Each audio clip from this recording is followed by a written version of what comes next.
I think what I love most about dung beetles is that it's just something we don't know a lot about, and they are just hidden.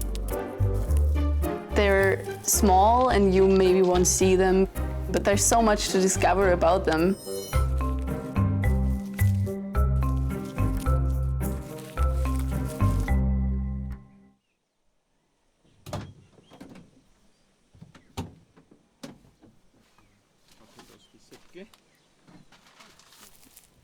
My name is Betty.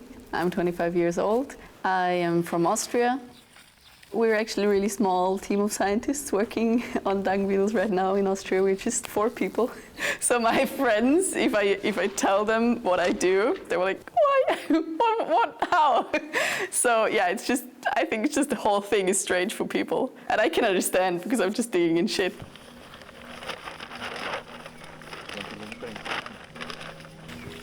Dung beetles are hiding in the soil, so we have to take the soil with us.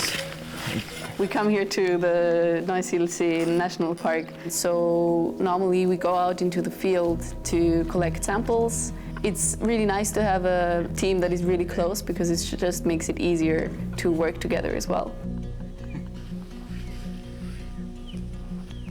Yeah, so that's a tunnel from a dung beetle. So they will take some pieces of the dung, put it in the tunnel, and put the egg on the dung piece, and the larvae will feed on it. And as soon as it's developed, it will just crawl out of the tunnel and fly away and search for a new dung pet. The studying of the dung beetles is important because they play a really important key role in the whole grazing ecosystems, and it's all connected. So if you have dung beetles here, you will have birds feeding on them. And then on the other hand, it's important that the dung beetles put the nutrients in the dung back inside the soil.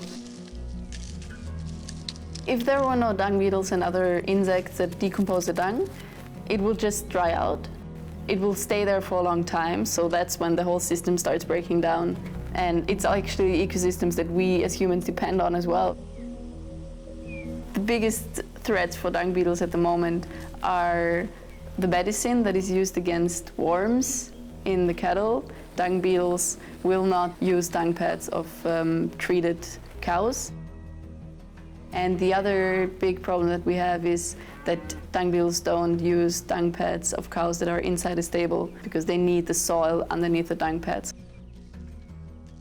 So there is a strong decline in dung beetles, in numbers of individuals, but also in species.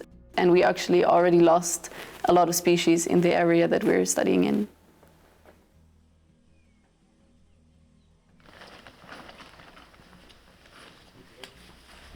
As we discover more and more about the beetles, there are actually more and more questions that come up.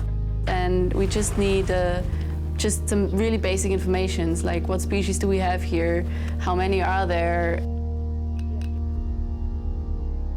I think it's really important that more people would get into that field of studies.